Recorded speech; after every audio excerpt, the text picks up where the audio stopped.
Boa noite, meus irmãos. É com imenso prazer que nós nos reunimos mais uma vez, ainda que de forma virtual, para juntos adorarmos e glorificarmos ao nome do nosso Deus. Sabemos que é um momento ainda bastante complicado, mas a nossa confiança está no Senhor. Então, nesse exato momento, sintam-se abraçados e sintam-se realmente amados por todos. Momento de distanciamento, de isolamento social, mas nós queremos no Deus que pode todas as coisas. Então, nesse exato momento, eu gostaria de estar lendo com vocês o Salmo de número 23. É um salmo que é comumente utilizado nas Bíblias abertas nas casas, mas que tem falado muito ao meu coração durante esses dias, e eu gostaria de compartilhar com vocês essa leitura agora. Salmo 23. Ele é curtinho, eu gostaria de ler ele completo com a igreja. Diz o seguinte: primeiro, o Senhor é o meu pastor, nada me faltará. Ele me faz repousar em pastos verdejantes, leva-me para junto das águas de descanso, refrigera-me a alma, guia-me pelas veredas da justiça por amor do seu nome. Ainda que eu ande pelo vale da sombra da morte, não temerei mal nenhum, porque tu estás comigo, o teu bordão e o teu cajado me consolam. Preparas-me uma mesa na presença dos meus adversários, unges-me a cabeça com óleo, o meu cálice transborda. Bondade e misericórdia certamente me seguirão todos os dias da minha vida, e habitarei na casa do Senhor para todos sempre. Então, que essa leitura, meus amados irmãos, possa realmente edificar a vida de vocês. E não somente nessas palavras lidas, mas que realmente possa servir de prática no nosso dia a dia. O Senhor não nos abandonou, o Senhor não nos esqueceu. Ele prometeu que estaria conosco mesmo nos dias das maiores adversidades. Ainda que nós andássemos pelo vale da sombra da morte, Ele estaria conosco. Então a nossa confiança deve estar centrada no Senhor. Muito embora às vezes nós queiramos tomar o controle nas nossas mãos, querer resolver do nosso próprio jeito, mas o Senhor nos garante que Ele está conosco, mesmo mediante toda essa adversidade. Então, que o Senhor possa confortar o teu coração. Eu gostaria de orar com vocês. Nesse momento, na sua casa, feche os seus olhos e recline a sua cabeça para que nós possamos orar. Senhor Deus e Pai, te agradeço muito por essa rica oportunidade, Senhor, de estarmos, Pai, te cultuando, te adorando, Senhor, te glorificando, Pai, na beleza da tua santidade, Senhor. Nesse momento, Pai, que o Senhor possa trazer consolo, Pai, que o Senhor possa trazer refrigério à alma da tua igreja, Senhor, que muitas vezes se encontra, Pai, ansiosa, aflita, temerosa, mas eu creio, Pai, que o Senhor é o Deus que supre todas as necessidades, Senhor, seja ela espiritual, seja ela material, que o Senhor possa, Pai, tocar a vida de cada um nesse momento, Senhor. Deus nos dá sabedoria, Pai, nos dá o discernimento, para que nós possamos atravessar esse momento, Senhor, de cabeça erguida, como tua igreja, Senhor, como representante teu aqui nesse mundo, Senhor. Que o Senhor possa nos abençoar e nos dar graça, Pai. Em nome de Jesus Cristo, Pai. Amém. Então, nesse momento agora nós vamos ficar com o período da música e que nós possamos continuar glorificando o nome do Senhor.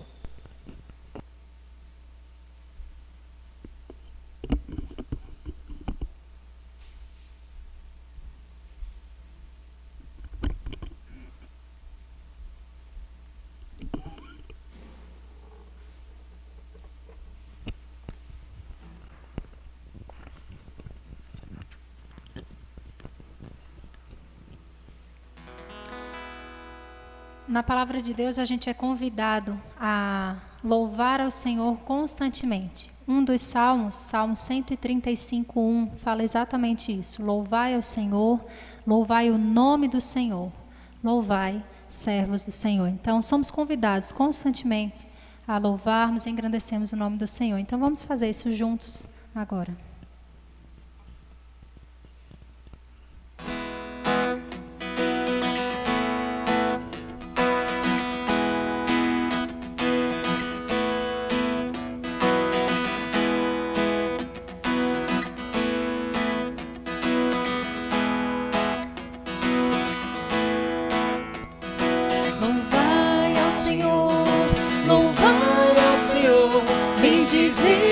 Seu nome para sempre.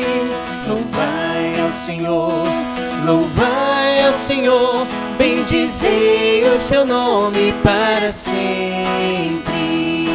Ele é a rocha da vida, a força da minha salvação. Sua fidelidade é grande, seu amor nunca acabará. Sua fidelidade é grande, seu amor nunca acabará.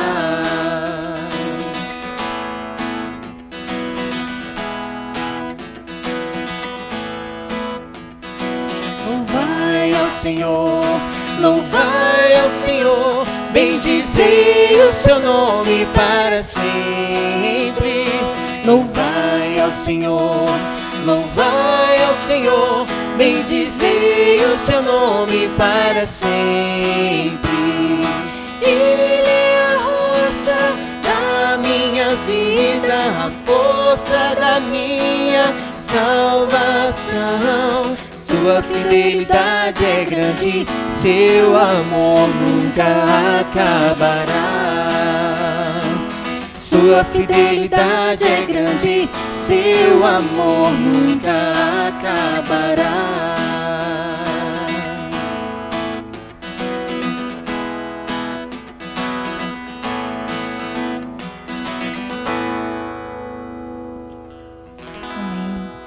Conscientes dessa verdade, a gente pode falar para o nosso Deus que nós queremos sim confiar nele, depender dele em toda e qualquer situação.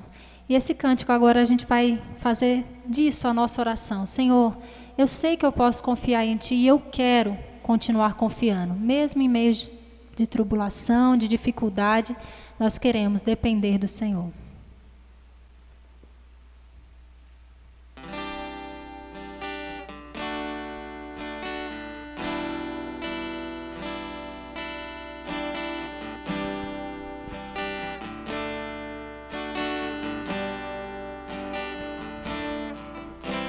Entrego a ti a minha oração, pois tu és Senhor,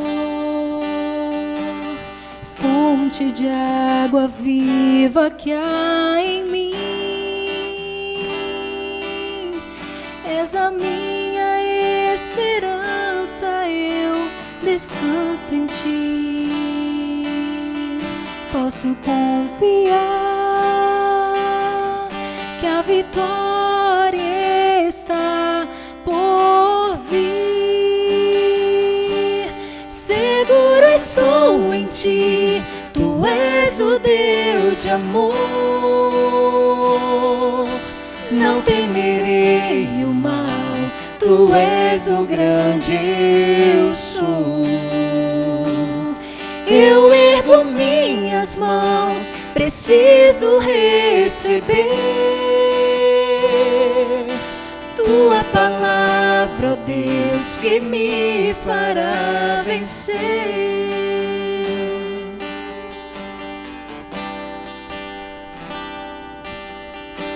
Entrego a ti a minha oração, pois tu és Senhor, fonte de águas vivas que há em mim. És a minha esperança, eu descanso em ti. Eu posso confiar que a vitória está por vir. Seguro estou em ti, tu és o Deus de amor. Não temerei o mal, tu és o grande eu sou. Eu ergo minhas mãos, preciso receber tua palavra, ó Deus, que me fará vencer. Seguro estou em ti, tu és o Deus de amor. Não temerei o mal, tu és o grande eu sou. Eu ergo minha minhas mãos, preciso receber tua palavra, ó Deus, que me fará vencer. Tua palavra, ó Deus, que me fará vencer. Tua palavra, ó Deus, que me fará vencer.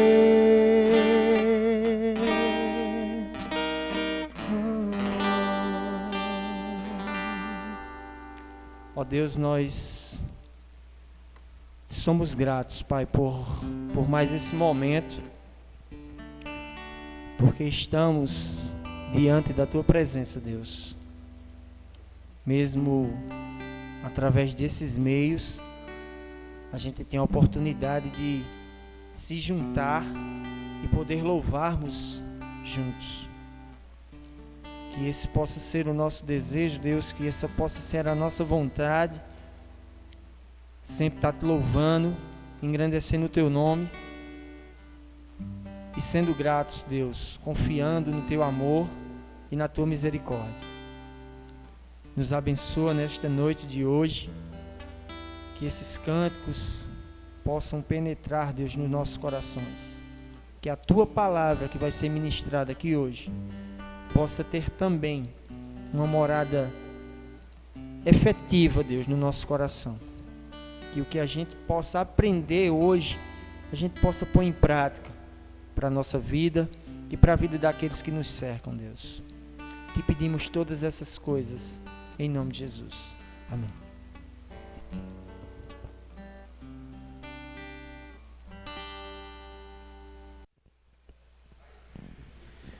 Meus amados irmãos, agora nós vamos repassar os informes missionários. Dessa vez quem está conosco para contar um pouco da sua experiência nesse momento é o nosso querido irmão Elias Melgarejo, que está, dentre outras coisas, muito grato ao Senhor porque está de posse da sua casa nova, né? E também está atravessando esse momento de isolamento social, a pedido da missão, e não está tendo acesso às comunidades indígenas, né? Então ele vai falar um pouquinho sobre essa experiência e em seguida a gente vai estar orando por ele, juntamente pela família dele que estão lá no Mato Grosso, passando por esse momento também, como nós aqui. A paz, meus irmãos, todos bem?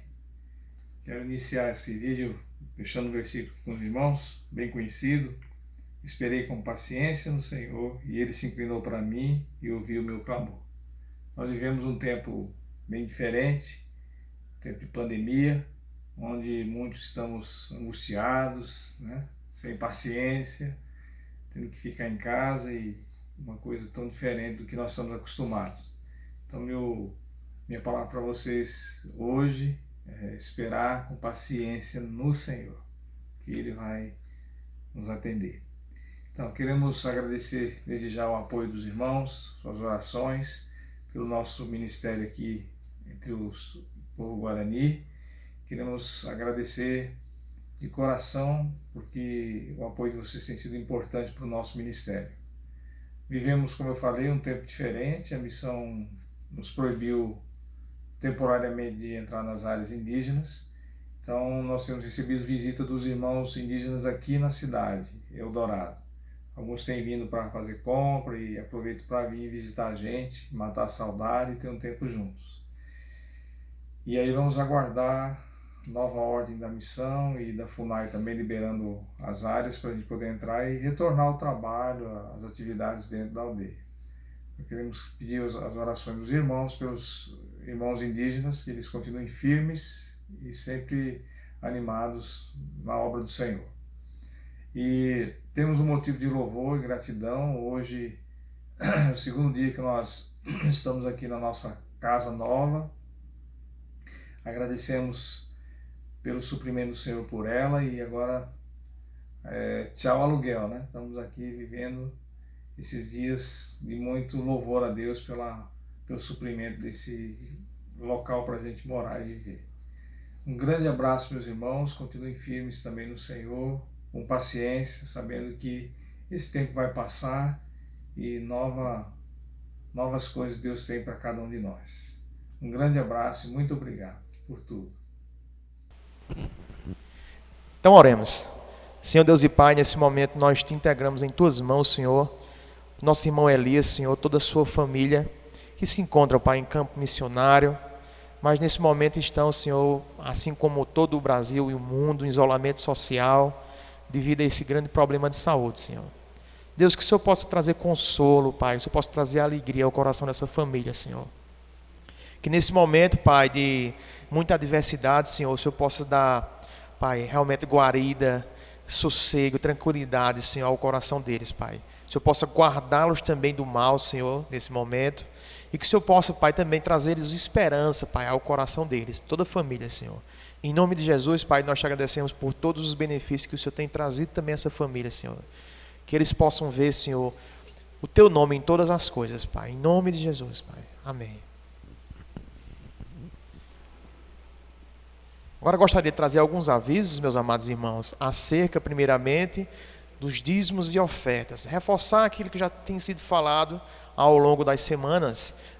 Você que quer trazer o seu dízimo e a sua oferta também para a igreja, vai ter uma pessoa aqui no domingo pela manhã, das 8 até as 11 horas, para receber o seu dízimo ou a sua oferta.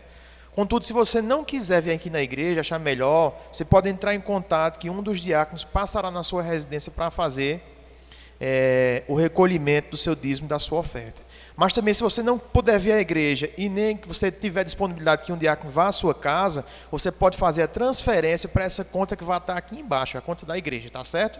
Então, uma dessas 3 formas aí você pode estar enviando o seu dízimo e a sua oferta. Tá? Então, a programação dos grupos familiares, dos grupos bíblicos, continua a mesma. Você procura o seu líder para estar se comunicando através das reuniões virtuais que estão acontecendo normalmente. Tá? Então, nesse momento, eu gostaria de chamar o grupo de música. Nós vamos ter mais uma música nesse instante e logo após a mensagem da palavra do Senhor.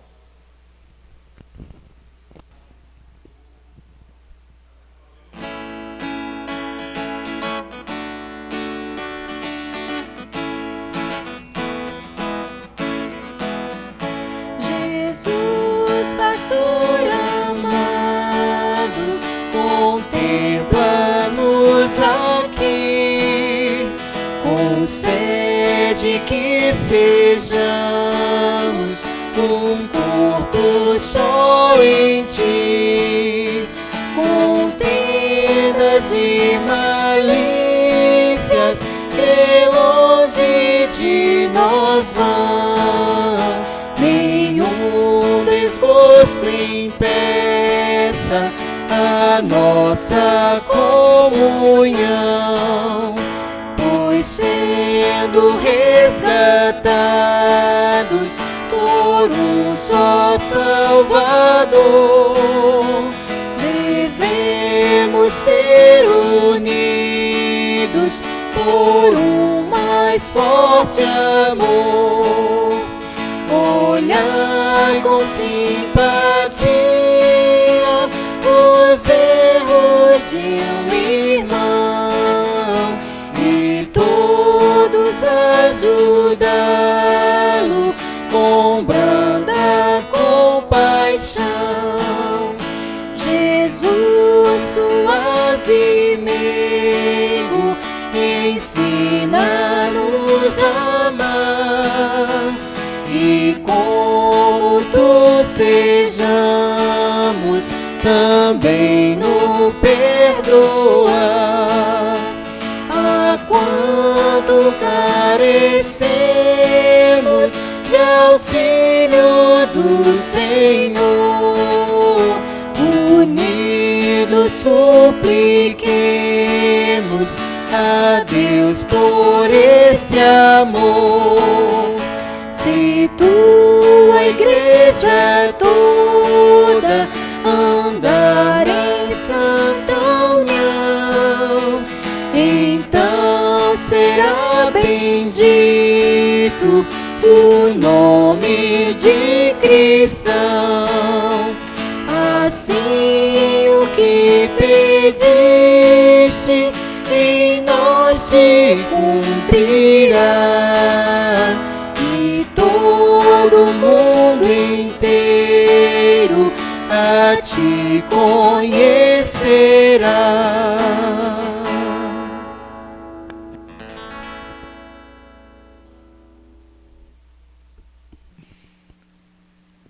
Boa noite a todos. Mais uma vez é um prazer estar aqui pregando e sou grato por cada um que tem orado por Santo André, por cada irmão que lá se encontra. Eles também mandaram um abraço para cada um que tem assistido e acompanhado os cultos e estamos com saudades, na realidade, de estar juntos com todos daqui também. Falando em Santo André, nesses últimos dias eu tive a oportunidade de conhecer um dos pontos turísticos de lá. Existia uma barragem onde ficava o rio Taperoá e aí devido à força da água essa barragem rompeu e formou uma mini cachoeira naquela região. Então hoje algumas pessoas vão para pescar ou também tomar um banho por ali.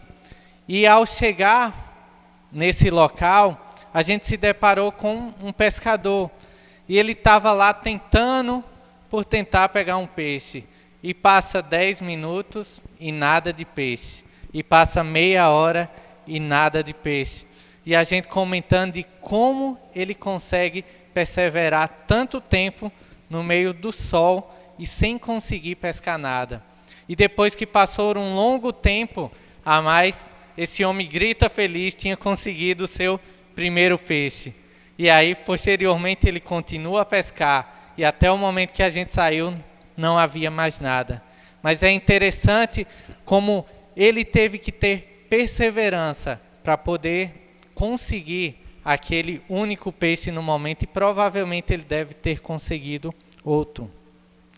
Quando a gente fala ou pensa em perseverança, a gente deve ter a ideia que é uma força e paciência para não desistir de fazer algo. Ou seja, é a pessoa que persevera, ela enfrenta dificuldades, desafios e tempo de espera, muitas vezes sem desanimar, para alcançar o seu objetivo. E a gente pensando como cristão, qual seria o nosso objetivo quando fazemos as coisas? E eu listei algumas delas, como glorificar ao Senhor, ser transformado à imagem e semelhança de Cristo, viver perfeitamente habilitado para toda obra. São ações que o cristão deve ter para alcançar o seu objetivo final, que sempre redunda no Senhor. E no texto que vamos ver de Pedro hoje, também vai ver Pedro dando essa ênfase no serviço, no transformar de vida e na perseverança. Então eu convido todos a abrirem em 1 Pedro, capítulo 5. A gente vai ler do versículo 5 até o 14. 1 Pedro 5, do 5 ao 14. Depois de um longo tempo, chegamos ao final desta carta de Pedro. E diz assim a palavra do Senhor: rogo igualmente aos jovens, sede submissos aos que são mais velhos. Outrossim no trato de um com os outros, cingivos todos de humildade, porque Deus resiste aos soberbos, contudo aos humildes concede graça. Humilhai-vos, portanto, sobre a poderosa mão de Deus, para que ele em tempo oportuno vos exalte, lançando sobre ele toda a vossa ansiedade, porque ele tem cuidado de vós. Sede sóbrios e vigilantes. O diabo, vosso adversário, anda em derredor, como um leão que ruge, procurando alguém para devorar. Resisti-lhe firme na fé, certos de que os sofrimentos iguais aos vossos estão se cumprindo na vossa irmandade espalhada pelo mundo. Ora, o Deus de toda graça, que em Cristo vos chamou à sua eterna glória, depois de terdes sofrido por um pouco, Ele mesmo vos há de aperfeiçoar, firmar, fortificar e fundamentar. A Ele seja o domínio pelos séculos dos séculos. Amém. Por meio de Silvano, que para vós outros é fiel irmão, como também o considero, vos escrevo resumidamente, exortando e testificando de novo que esta é a genuína graça de Deus. Nela estai firmes. Aquela que se encontra em Babilônia, também eleita, vos saúda, como igualmente meu filho Marcos. Saudai-vos uns aos outros com ósculo de amor. Paz a todos vós que vos achai em Cristo. Vamos orar? Deus, somos gratos porque podemos ler e estudar a Tua Palavra, Deus. E temos a convicção que é o Teu Espírito quem age em nossas vidas, é o Espírito quem nos transforma, é o Espírito quem faz com que a gente venha a Te glorificar. Que o Senhor possa falar ao nosso coração nesta noite. Assim nós oramos em nome de Jesus. Amém. Então, hoje a gente vai ver a ideia de como o Senhor nos chama para perseverar na sua graça. E eu não queria dessa vez começar pelo primeiro versículo que lemos, mas eu queria que você acompanhe sua Bíblia a partir do versículo 12, porque ele vai trazer algumas partes do contexto dessa carta que não havia ainda sido revelada para aquele povo. Então, quando a gente olha o versículo 12, começa dizendo que foi por meio de Silvano. E quem seria esse Silvano? Silvano, talvez você conheça pelo nome de Silas, e é a mesma pessoa. Ele era alguém que andava juntamente com Paulo, aquele que acompanhou durante a segunda viagem missionária dele. Então era um conhecido de Paulo e também um conhecido de Pedro. Silvano ou Silas, ele era conhecido como um profeta, está lá em Atos 15, versículo 32, e como um cidadão romano. Então ele conhecia bem o meio que estava ali. E possivelmente ele foi usado então para escrever essa carta por ter a sua língua de uma forma melhor. Falava bem o grego naquela época, tinha fluência melhor do que o próprio Pedro. Então era natural naquela época as pessoas pedirem para outras escreverem suas cartas. Então a gente vê uma carta aqui que Pedro fala e Silas vai e escreve e possivelmente entrega naqueles locais. Então, continuando o texto, a gente vai ver a primeira indicação, então, do propósito dela. Se você olhar comigo no versículo 12, ele vai dizer que escreve resumidamente exortando e testificando que esta é a genuína graça de Deus. O propósito de Pedro escrever para aqueles irmãos era para mostrar que o que eles estavam vivenciando, mesmo em meio ao sofrimento que estava ali, ou que viria mais forte na frente, era a graça do Senhor. Era a verdadeira fé que os apóstolos estavam ensinando e que era aceito por os cristãos daquela época. Então eles deveriam ter a ciência de que aquilo era verdade que eles estavam. E é importante a gente relembrar o conceito de graça. Graça é o amor perdoador de Deus. Ou seja, é o favor imerecido dele. É quando Deus mostra realmente o quanto nos ama e perdoa a cada um de nós, apesar das nossas iniquidades. Mas a gente vê que graça não se resume só a isso, mas também revela que esse pecador, ele recebe então liberdade para servir a Deus e a viver em conformidade com Deus. Então, quando a gente pensa em perseverar na graça, a gente deve também entender como eu devo perseverar conforme a palavra de Deus. Eu devo ter atitudes que a Bíblia me fala que eu devo ter. E é nesse caminho que a gente vai trilhar mais para frente. Só que ainda no versículo 13 ele vai trazer outra informação. Ele vai dizer, aquela que se encontra em Babilônia.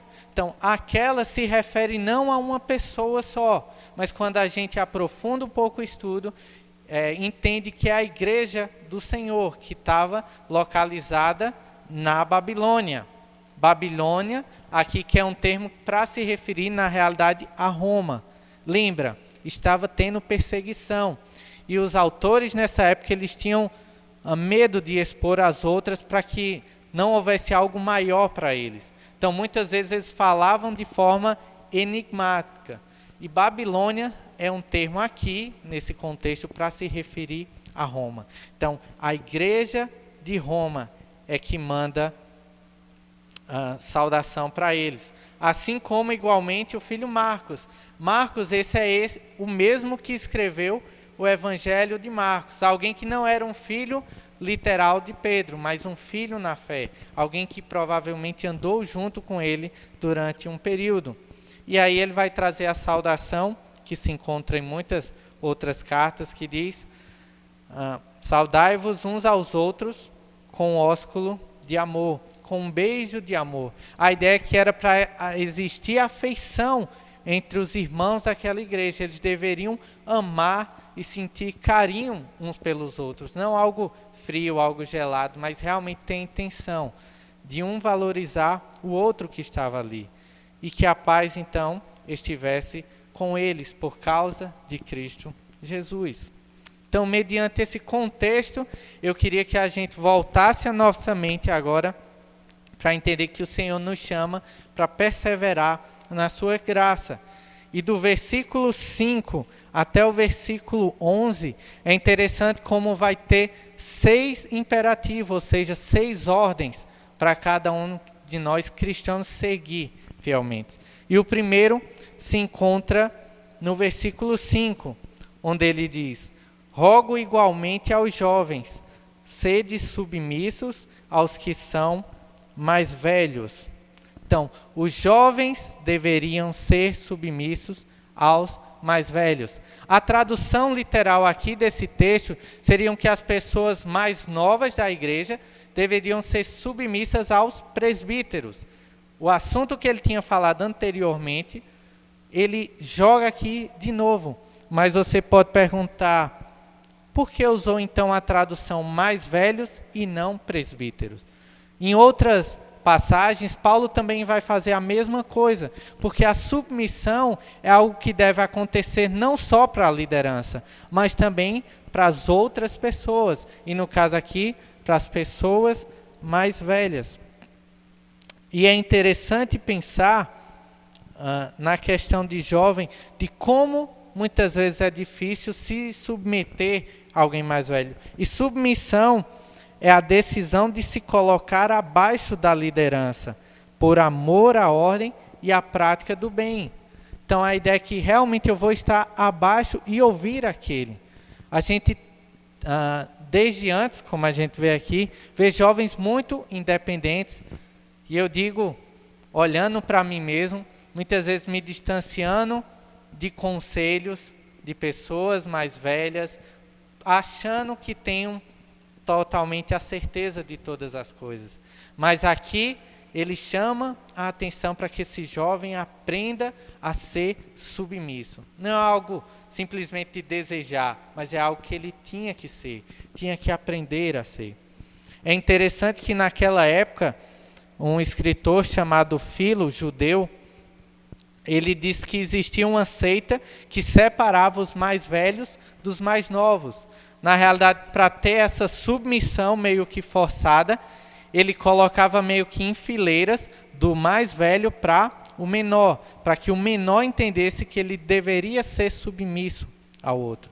Só que o simples ajeitar de cadeira não faz com que o meu coração seja submisso a uma outra pessoa. É por isso que Pedro aqui chama a atenção para que seja algo de certa forma natural, que o jovem aprenda a valorizar sim as pessoas mais velhas e os conselhos que vão vir deles. E é interessante que a gente pense como nós, jovens daqui, somos vistos pelas pessoas mais velhas da nossa igreja. Como você, jovem, é visto pelas pessoas mais velhas da igreja. Saiba que isso é extremamente importante para você entender que você não caminha sozinho, que você não fala apenas para um grupo, mas que você sempre é visto como comunidade. E isso era muito claro para mim hoje, na realidade, o seminário, onde a gente vinha 100 alunos, a maioria jovem, diante de algumas regras que tinha o seminário, e como todos os alunos achavam que sabiam que era melhor, e por causa disso discordavam da maioria das coisas que eram feitas. Na realidade, o que a gente estava mostrando, em muitos casos, era em submissão às pessoas que estavam ali, às pessoas mais velhas, aos nossos líderes naquele local. Então devemos ter cuidado para que isso não permeie a nossa igreja, para que os jovens não vivam separados das pessoas mais velhas e a gente vê apenas grupos distintos, mas devemos aprender a viver em unidade, o mais velho ensinando ao mais novo, o mais novo também contribuindo na vida do mais velho, e assim por diante. Então, essa é uma primeira ordem que a gente vê aqui que Pedro dá. E logo no versículo, no 5 ainda, ele vai continuar agora dirigindo a palavra a todas as pessoas. Olha aí na sua Bíblia o que diz. No trato de uns com os outros, cingi-vos todos de humildade. No trato de uns com os outros, cingi-vos todos de humildade. O termo cingir aqui é de vestir, é amarrar para si um pedaço de pano. Essa ideia era, por exemplo, descrita para os escravos naquela época, onde eles costumavam amarrar um lenço branco, um avental branco em suas roupas, para se distinguirem dos homens livres. Então, quando você entrava numa residência, rapidamente você iria ver qual eram as pessoas livres e quais eram as pessoas que eram escravas, porque elas estavam vestidas com esse pano branco. Então, quando a gente pensa na palavra do Senhor dizendo cingi-vos de humildade, é a ideia que todo mundo deveria reparar a nossa humildade proveniente do Senhor. Devia estar atada ao nosso pescoço. Mas o que seria humildade? E quando a gente vai olhar um pouco da palavra do Senhor, a gente vai entender que humildade é não possuir vanglória de si mesmo. É não se orgulhar, não achar que você é bom. Na realidade, a Bíblia vai dizer que quando você pensa dessa forma, você está agindo com falsa humildade. Você está agindo com falta de sabedoria na realidade. Ser humilde é considerar os outros melhores do que nós. E é interessante como isso encaixa também na submissão. Quando a gente muitas vezes discute com outras pessoas e tem dificuldade de colocar abaixo, a maioria das vezes é porque a gente se acha melhor do que o outro. É porque a gente acha que a nossa informação, ou o jeito de ser, ou o jeito de falar é o correto e não do outro. E acaba simplesmente descartando e nem pensando no que foi dito. Então devemos aprender a agir com humildade. E é fácil verificar essas coisas. Como eu acabei de dizer, em discussões, tem como eu averiguar se eu estou sendo humilde ou não, pela minha forma de reagir, pela minha forma de debater. Por meio do serviço, eu sou uma pessoa que normalmente tomo iniciativa em servir, ou eu prefiro ficar no meu lugar esperando que os outros façam. Porque talvez esse não seja um trabalho para mim, é trabalho para ele, mas para mim não. Não posso carregar a cadeira, eu não posso limpar um chão, não posso pegar algo que está lá. Não, deixa para que quem tem a função faça. Isso na realidade não é humildade. Devemos aprender a desenvolver essa característica. Uma das que foi dita pelo próprio Cristo Jesus, ele diz: eu sou manso e humilde. Poucas vezes ele falou de si, mas a vez que falou, ele colocou intrínseca a si mesmo. E o texto vai continuar ainda dizendo por que eu devo ser humilde. E a palavra vai dizer que Deus resiste ao soberbo, mas dá graça ao humilde. É muito provável que Pedro tenha citado isso do texto de Provérbios, capítulo 3, ao versículo 34, que vai dizer: certamente ele escarnece dos escarnecedores, mas dá graça aos humildes. É interessante aqui o termo resiste, porque a ideia é que a natureza de Deus não consegue estar junto da pessoa que é soberba e é orgulhosa. Então há uma repulsa nesse sentido. Mas ao mesmo tempo, aquele que é humilde, Deus ainda concede algo. Ele concede a graça, Ele concede amor, Ele concede perdão, Ele concede liberdade para o serviço e para a gente estar aqui Então, devemos a cada dia buscar essa humildade, sabendo que quando a gente não é assim, a gente não é simplesmente que rouba alguma coisa de Deus, mas a gente faz com que nos tornemos adversários do Senhor, porque Ele resiste àquele que é soberbo. E aí, continuando o texto, ele vai meio que dizer duas formas da gente poder exercitar essa humildade. No versículo 6, ele vai dizer: humilhai-vos, portanto, sobre a poderosa mão de Deus, para que Ele, em tempo oportuno, vos exalte. Então, humilhai-vos. Essa palavra no Antigo Testamento, ela tinha o sentido de se arrepender, de depositar a confiança totalmente em Deus. E aqui ela continua muitas vezes com esse significado, mas também abrange a ideia de aceitar e abraçar o sofrimento, até que Deus providencie uma saída. Então, quando a gente está passando por momentos como esse, a ideia muitas vezes de aceitar e abraçar é a ideia de humilhar, porque a gente sabe que Deus está no controle de todas as coisas. A gente tem a tendência, como o Helder falou aqui no início, de sempre querer dominar tudo, de fazer tudo, de ter tudo aos nossos pés.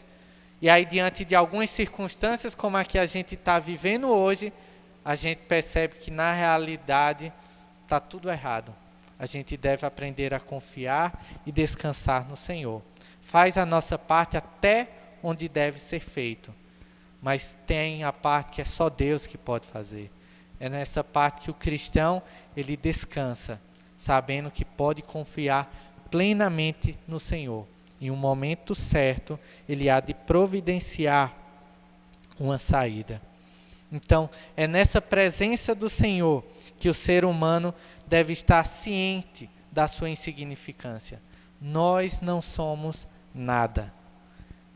Tudo provém do Senhor e é por meio dele. Todas as coisas que temos, todas as coisas que somos capazes de fazer, vêm do Senhor. É por isso que ele vai dizer: humilhem-se na poderosa mão de Deus. Isso está claro na mente de Pedro, toda a vida do judeu, do povo de Israel naquela época. Essa é uma linguagem utilizada para se referir ao que o povo viveu, por exemplo, sendo liberto da escravidão no Egito. Como Deus permitiu por um período longo que eles fossem escravos ali, mas posteriormente depois providenciou também livramento. E ele ainda é gracioso conosco. Ele diz para que no período certo ele vos exalte. Então é lembrar que Deus em momento algum ele nos abandona. E um escritor americano chamado Babcock, ele escreveu: este é o mundo do meu pai. Nunca me esquecerei, mesmo quando a injustiça se sobressai, que Deus ainda é rei. Deus reina, independente de todas as coisas. O que Ele quer do seu povo é que a gente se humilhe perante Ele. Entenda que tudo provém dEle e que Ele há de agir. E mediante isso, Ele vai dizer no versículo 7, lancem sobre Ele toda a vossa ansiedade. Jogue. Essa ideia de lançar aqui é um ato que existe esforço no sentido de arremessar alguma coisa para longe de nós. Então é realmente pegar algo e arremessar para bem distante. E esse distante é nos braços do Senhor. Coloque diante dele tudo que causa aflição no seu coração, tudo que divide o seu caminho. O termo ansiedade significa ser atraído em diferentes direções. Refere-se a perder a confiança e segurança no Senhor. Então ele está dizendo: confie em mim, esteja seguro em mim. Não ande por diversos locais. Aprenda a andar unicamente no meu caminho. Eu tenho providenciado todas as coisas para vocês. É por isso que ele termina dizendo: porque ele tem cuidado de vós. Para agora e pensa um pouquinho na sua vida. Tente enxergar o quanto Deus já cuidou, não só de você, mas das pessoas que estão da sua volta, talvez da sua cidade, daquele meio. Tudo está sobre as mãos dele. O que ele quer é que a gente aprenda a descansar.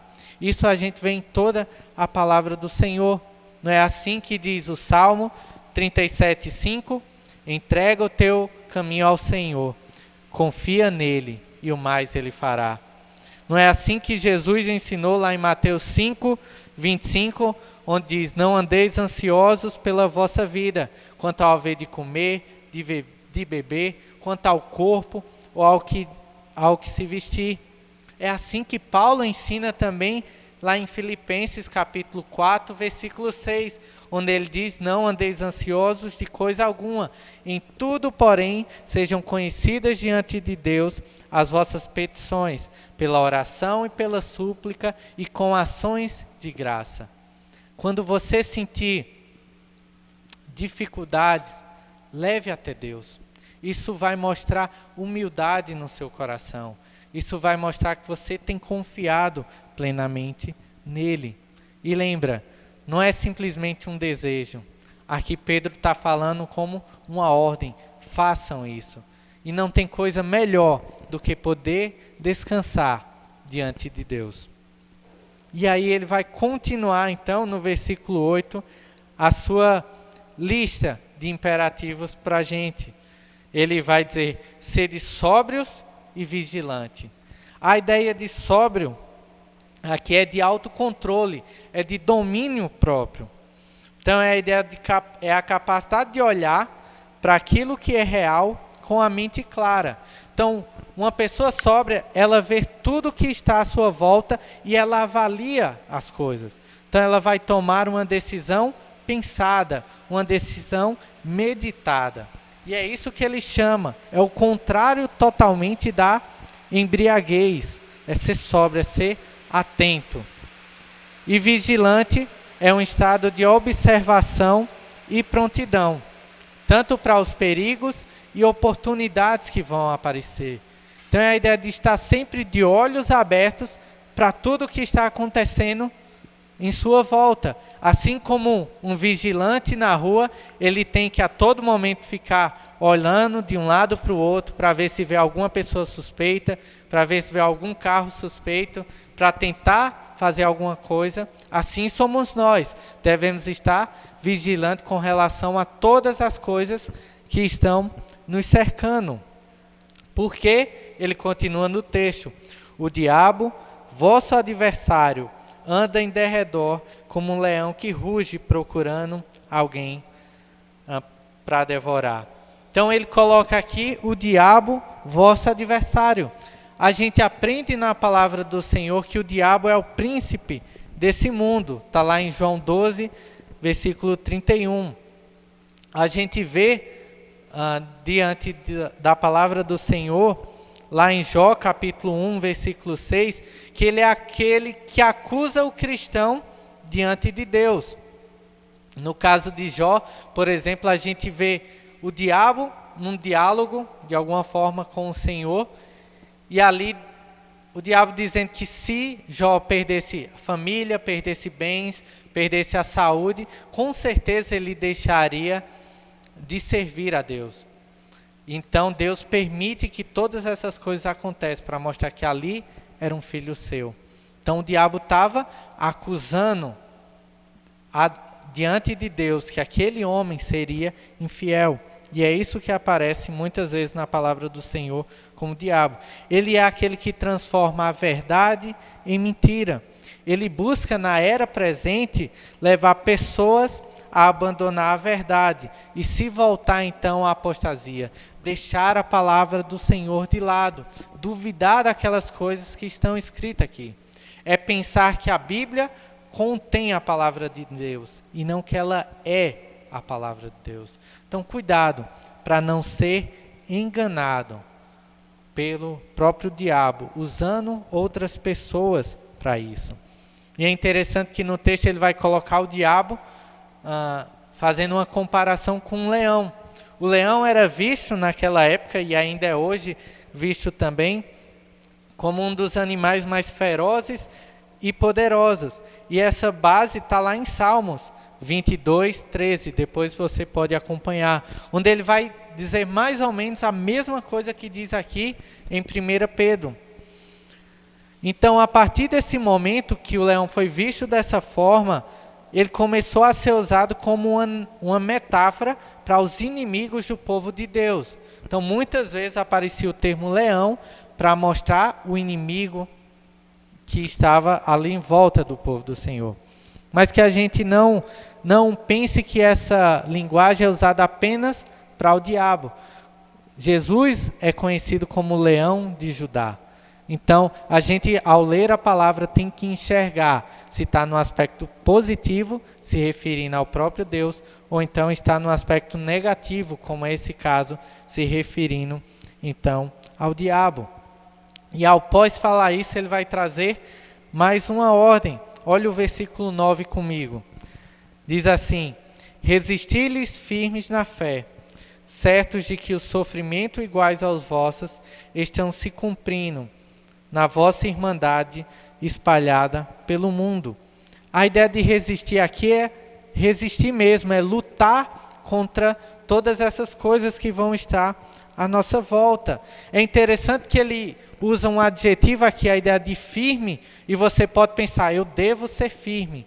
Mas na realidade, essa firmeza quem concede é o Senhor. É uma ação própria de Deus, garantida e certa para aquele que é cristão.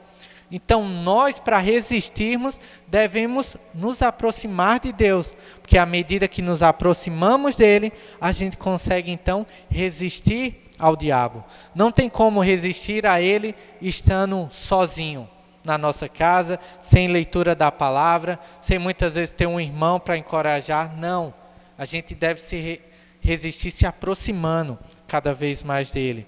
Por isso que ele vai dizer aí, na fé. Essa fé não é simplesmente confiar, mas é se debruçar nos ensinamentos da palavra do Senhor. É conhecer. É por meio dela que a gente consegue resistir às tentações. É por meio dela que a gente se livra das ciladas que ele vem a armar para cada um de nós. E em meio a tudo que acontece, a gente deve estar certo que não estamos sozinhos. Como ele vai dizer aqui, essa ideia de certos é de ter conhecimento, é de perceber com os olhos. Porque o cristão, ele não olha exclusivamente para si, mas quando ele tem um contato, ele conhece a Cristo Jesus, ele começa a olhar para as outras pessoas, para os outros cristãos que estão espalhados por todos os locais. E eles vão servir de estímulo para cada um de nós. Eles vão servir de estímulo para que a gente venha a perseverar também em meio às lutas. Não é algo que eu simplesmente estou passando aqui, mas é algo que está espalhado em volta, em vários locais do mundo. Então, quando a gente viu também no momento missionário, pastor Elias falando um pouquinho de como está a dificuldade dele entre os indígenas, de não ter acesso. Então, eu pensando agora um pouco em Santo André, que a gente tem conseguido ainda fazer alguns discipulados, a gente ainda consegue fazer umas visitas. Se Deus quiser mais para frente, vamos estar começando essas reuniões menores. Mas olha lá do outro lado. Ele está o pastor, louco para trabalhar, mas está proibido. Literalmente ele não pode entrar, ele não pode ter acesso, a não ser aqueles indígenas que vão na cidade onde ele está, e aí tem um pequeno contato. E aí ele está aguardando por ordens. E a oração dele é que os indígenas permaneçam firmes, perseverem. É a mesma luta aqui. A gente ora e orou semana passada também, pensando em Santo André, para que cada um que está lá persevere, lute mediante todas as coisas que têm acontecido e aproveite esse tempo para aprofundar cada vez mais na palavra do Senhor. Não estamos só, estamos juntos, perseverando e um estimulando aos outros em meio às batalhas. É isso que significa aí o termo no versículo 9, irmandade. É a ideia de amor fraternal. Assim como você tem amor pela sua família, em casa pelo seu pai, pela sua mãe, pelo seu irmão, você vai sentir esse mesmo amor pelos outros cristãos que estão espalhados. É por isso que é fundamental que a gente sempre esteja em contato, que a gente aprenda a olhar e a interceder por eles. E se puder conversar com eles, porque vai ser um estímulo para que eles permaneçam também diante da graça do Senhor. E após isso, esses imperativos que apareceram, a gente vai ver uma oração de Pedro por aquelas pessoas. Eu queria que você olhasse comigo para essa oração, que também é uma oração que vale para cada um de nós. Diz assim: ora, o Deus de toda graça. O Deus de toda graça. É o Senhor que pertence toda a fonte de amor e de perdão. E Ele ainda concede a cada um de nós, à medida que a gente o busca, à medida que a gente pede, à medida que a gente lança sobre Ele a nossa ansiedade, à medida que a gente luta para obedecer a sua palavra. Então é esse Deus de toda a graça, que em Cristo, lembra, foi por meio do sacrifício de Cristo Jesus, que nós hoje podemos ser chamados filhos de Deus. Foi por meio do seu sangue que nós fomos lavados, que nós fomos regenerados, que nós somos santificados a cada dia. Por meio desse Cristo, que nos chamou à sua eterna glória. Ele nos convoca para viver eternamente ao seu lado, em obediência. Se as lutas agora a gente acha grande, na realidade, perante o Senhor, elas são poucas. Olha o que o versículo continua dizendo: depois de teres sofrido por um pouco. Então a ideia aqui é, por mais que você passe por grandes sofrimentos, isso é pouco, comparado à eterna glória que há por vir. Comparado a viver ao lado do Senhor e desfrutar de tudo o que Ele tem para cada um de nós. É pouco o que passamos ainda aqui. Isso serve de ânimo para cada um de nós. Isso serve de encorajamento para nós. Então, depois de teres sofrido por um pouco, Ele mesmo vos há de aperfeiçoar, firmar, fortificar e fundamentar. Aqui são 4 verbos que ele utiliza para mostrar o que vai fazer na nossa vida. E é interessante que o primeiro que ele usa, aperfeiçoar, que significa também restaurar, quer dizer, consertar algo que foi quebrado e torná-lo completo. Então é a ideia de ter um muro destruído, como a gente viu também, vê na palavra do Senhor, e depois ele ser totalmente reconstruído, ao ponto de se tornar completo, ao ponto de se tornar íntegro, sem buracos, sem falhas. É isso que Deus há de fazer com cada um de nós. Ele há de nos restaurar por completo. E aí os outros 3, firmar, fortificar, fundamentar, é para dar a ideia que Deus vai agir. Ele que vai fazer todas as coisas. Enfatiza o significado do que Deus faz por cada um de nós. É Deus quem nos firma, é Deus quem nos fortalece e é Ele quem vai nos fundamentar a cada dia. Por isso essa deve ser uma oração para cada um de nós nos dias de hoje também.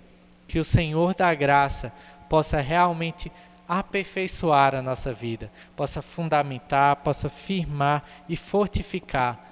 Porque, como diz o versículo 11, a Ele seja o domínio pelos séculos dos séculos. Amém. A Ele pertence todas as coisas.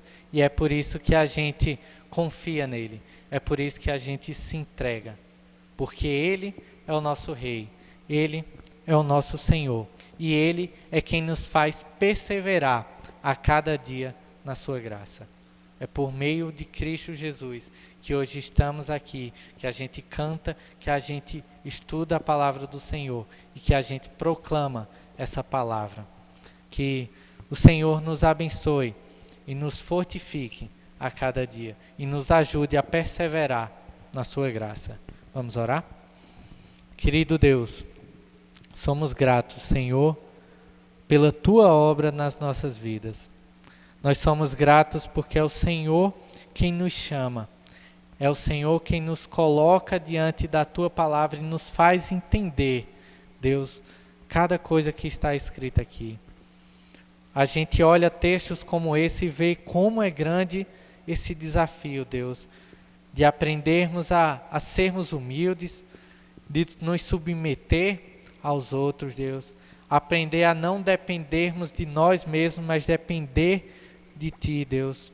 Nos ajuda a lançar sobre o Senhor todas as nossas ansiedades.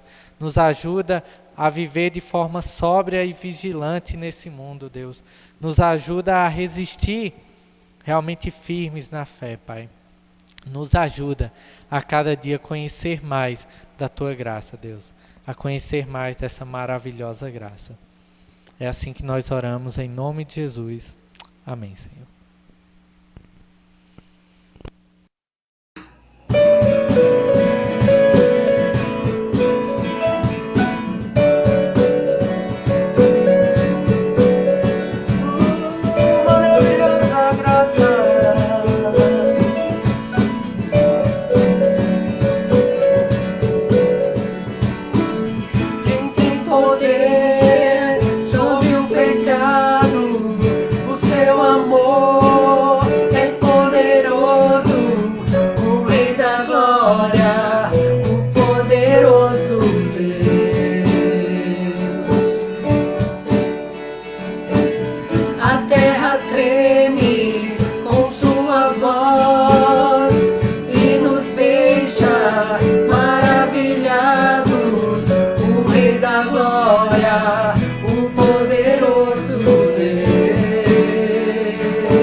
Cordeiro